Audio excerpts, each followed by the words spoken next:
Hello, friends, and welcome to Ignite, Inspire the Story. My name is Barker, and this is an episode of Guided Creativity, which, if you know anything about guided creativity, you know that you are going to hear some interesting sounds like my dog itching her face with her paw, or me putting stuff away, or scooting a chair, or grabbing this coffee pot and bringing it over to this faucet and filling this thing up with water. Ah, yes. Ah, yes. This is an unedited podcast. This is exactly what you tune in for. But we're going to jump in real quickly to a guided creativity where I'm just going to start talking about an idea, whatever comes to mind, and you can listen. You can sit in front of your laptop and write. You can sit in front of a piece of paper and write. Grab yourself a cup of coffee or a tea or like a soda or something. It's always nice to have your own drink of choice for creating. Not only because, I don't know what any other reason you'd have actually, but like it's really good to remind yourself that, ooh, I'm drinking a Dr. Pepper, so it must be time to create. The last time I drank a Dr. Pepper, I was creating, and the time before that, and eventually it just becomes muscle memory, really, and you just get into that creative zone. Very similarly to how sounds and tastes and such can remind us of, old times. So let's get started. One thing I really like to brainstorm, as you already know, is warfare in our tabletop gaming settings, in our RPG settings. And the reason why I think it's so intriguing to me is because in history, warfare creates modernity. There was a way that things once were, and then there was a big war, and now there are things. Now this is the way things are. Just brief rundown. I mean, you can say the same about Napoleonic Wars. You can say the same thing about the 30 Years' War. You can talk. That's pretty far back. But you can absolutely go even farther back and talk about the wars against Carthage by the Roman Republic, the Peloponnesian Wars. All of these seem like the outcomes were predetermined in hindsight, but they weren't. If the win had gone to the other side, the world would be completely different. We're climbing on the same ladder that our ancestors climbed on, and the bottom rungs lead to this top rung here. Right up to 1945, the end of World War II, the start of the Cold War. The importance of war in history is palpable. And so I really want you to think about the greatest war, or just any war. It doesn't have to be the greatest war. Let's take a step back from that, because the greatest war is really limiting in some ways, but just any war. And if you haven't created one yet, or if you haven't thought of it, let's do that too. Let's kind of generate something that occurred, but not by talking about the war, but by talking about the modern world that it created. Let's start by inventing some sort of order. My first thought was a religious order. Some sort of, I almost want to say faction, but it's very, very, the rules are so stern that they're basically sacred. These are the people that, if they're on the losing side, they might have been looked at as cultists. But now, because they're on the winning side, they're, the righteous truth, right? How often are these people seen in everyday life by the usual populace, let's say of the main city in your world, or the city that the characters in your game are currently in? Are they a common sight maybe, or are they very rarely seen? Are they so common that there are aspects of them in every, or like contingents in every single settlement? If it's like a righteous truth, like a religious order, that's the new, hegemon, you're going to be looking at them like they're, they're everywhere. Basically, like the Catholic Church in the European Middle Ages. But they also might be, say, like very rarely seen for some reason. Maybe they're just secretive. Maybe that's part of their tradition. Maybe it's vitally important for them to maintain some semblance of covertness, subterfuge in society. Subterfuge is not the right word. It could be, actually, if you want to make them very, maybe it's like a thieves guild. That's the new order.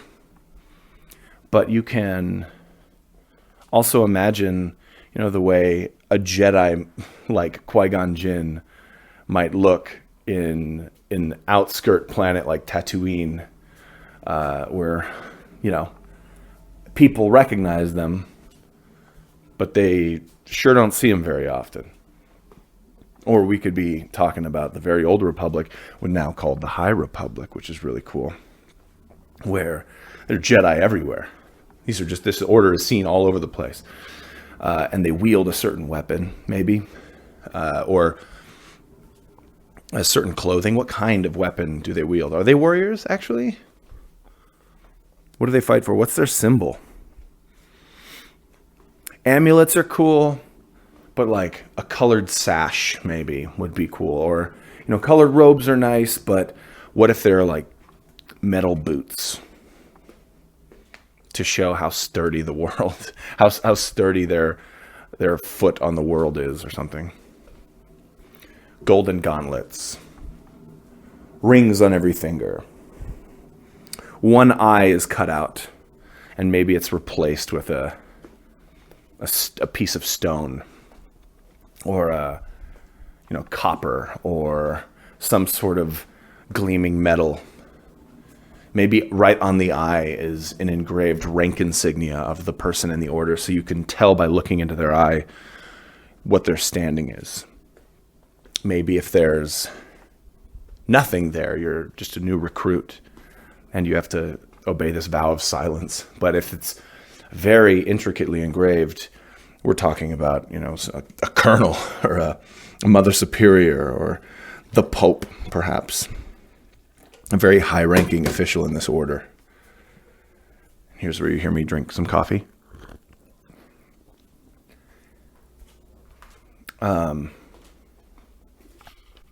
Did this group of people, whether they are prolific or almost nearly absent from society at large, maybe completely absent, maybe they're very much puppeteers, but did they exist before the war that we discussed earlier? Is this a group of people that fought in the war? Maybe, or did they put an end to it? Maybe that's why they're so revered and accepted. They're the ones that put an end to the war.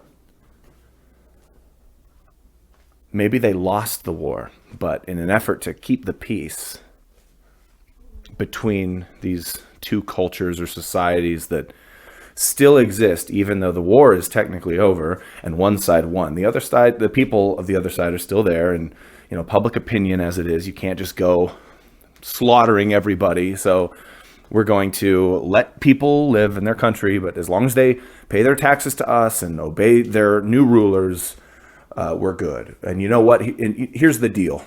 It will allow you this one religious order. We're not a very religious people. Let's just assume it's a religious order for a moment. We don't subscribe to those beliefs and those tenets, but we know you do, and we respect that. And so if you obey the crown, we'll obey your cross, sort of thing. And so it becomes this dual alliance, maybe. This doesn't have to be like a world-changing war. This could be a war that happens in a single forest between two druidic factions. This could be a war that happens between two city-states or on an island just off the coast. This could be a small speck in all of history, you could also build your whole world about it or around it. But it doesn't have to be like that. It can be something that the characters in your game or story run into, interact with, and then they can leave and they don't have to come back. Who's the leader of the order? Is there one? Is it like a papal sort of figurehead, or are we talking about a council of elders? Or maybe if we're talking about monasteries, across the world or across a region filled with this order, each monastery is governed by a single person, and that person is as much of a ruler of the order as any other leader of any other monastery. I mentioned a council, maybe like an oligarch. Maybe there are guilds in your world or other factions that you've already thought of that are really important. Maybe those people are honorary leaders of this order. It might be more of a symbolic touch, but it could also be very literally, like your Masons Guild leader, on top of all of the construction efforts in the capital, can bark orders at members of this order when constructing the cathedral, perhaps. Maybe the law rules over it. Maybe it is a figurehead that's in charge, but maybe that's just a symbol. Maybe it's kind of like, this is a little maybe too topical now, but like the Queen of England now is more of a symbolic figurehead than a real policymaker, though there are times that we've seen recently where that's maybe not necessarily always the case. But maybe the real power are people that don't really want to be seen as real power. Or if they do, maybe, again, like we mentioned before, maybe this is just something they gift to the order. They gift them some allowances to exist. Who is the here's a better way to ask this question. What is the lowest rank in the order? Are these initiates, like monks? Or are these maybe the most impoverished people in the world in an effort to eliminate homelessness and people dying on the streets of the cold or other elements? Maybe they are kind of sent to this order and they serve the order and slowly move up the ranks. Maybe the leader is now one of those people that was once so impoverished. Now they're the leader. Depending on how old the order is, that could really work out. And could really be a cool world shifter, a world bumper in your setting. This faction that is very powerful and has always consisted of the most impoverished people in an effort to bring them out of that. And they do so successfully. I would ask what happens when they decide to turn that power into a way to punish the rich, the greedy. I would also ask what would happen if there was too much homelessness, that these monasteries just didn't have the space or resources. And so maybe other actions needed to be taken. Maybe in the secret effort to be able to hold all these people, they build a military faction of all the newest recruits. It's kind of the military arm of this order. And, there are a few settlements off the edge of the map. No one cares about those. They won't, news that happens there won't hit the main streets in the capital. So we're going to send our military arm out there and just wipe them out or pillage them like Vikings. Take their money, take maybe slaves, depending on your setting, take the gold, take the jewels, take prisoners, and take them back and use those assets to feed people. And then do that with the next town down the line, and the next, and the next. Some of those towns will start saying, hey, listen, we'll just pay you 100 gold if you don't attack us, please. You won't have to spend any blood. We'll just give you 100 gold. On the other hand, a bunch of other of these, settlements, these borderland towns would bind together and launch an invasion. And people in the capital wouldn't even know why they're invading. They wouldn't even know. They would just see this as some barbarian horde coming across the barren wastes and destroying our civilized people. They have no knowledge of this faction that's been very purposefully antagonizing these people. A very good opportunity for the bad guys in your story to become the good guys once the characters learn the whole truth. That's a fun thing to have, the whole truth. If you tune into Runehammer, he does something in his RPG notes. For every encounter, he has the whole truth. It's basically the thing that is going on in this single encounter, in this room. There's a person with psychic abilities mind controlling your friends. Okay, that's it. You're not going to tell the characters that, but that's there if the characters want to explore that, and that's the thing they'll discover. Having that whole truth for whole facets of your setting, whole storylines of your setting, whole plot arcs, whole histories, seems really important, and for good reason. So I'm not entirely sure what you created. Hopefully some sort of order. Maybe a war. That would be cool if you actually go back and think about that war. And maybe even a new war. I always like to end... I definitely want to start ending these guided creativities with a problem. And I think we did that with the people on the outskirts. And again, they don't have to be people on the outskirts. They could be, unknown people in a forest, or people on the islands across the sea, or honestly just towns surrounding the metropolis. But the people in the capital are just so bogged down with their own news and information, and they never leave. So they only get the information that the soapbox barker is yelling at them on the street corner, like in an episode of Rome, which is a TV show you should watch. Anyway, thanks for tuning in to this episode of Guided Creativity. And I hope to see you back the next one. Again, I hope that you have some ideas for your world. Please, in the comments, let me know how you use this. Tell me what your ideas were, what you came up with, and how your characters, this is the most important part, how the characters in your game are going to meet this order, are going to meet whatever it is that you created. That's always fun. My advice there is to start small. Start with one or two people, a side glance in the street, and that's it. And then the next session, introduce two more of those people, and now they're glaring at you. Who knows? Maybe they ask you for help. Please consider hitting the like button on this video. Please consider subscribing to this channel.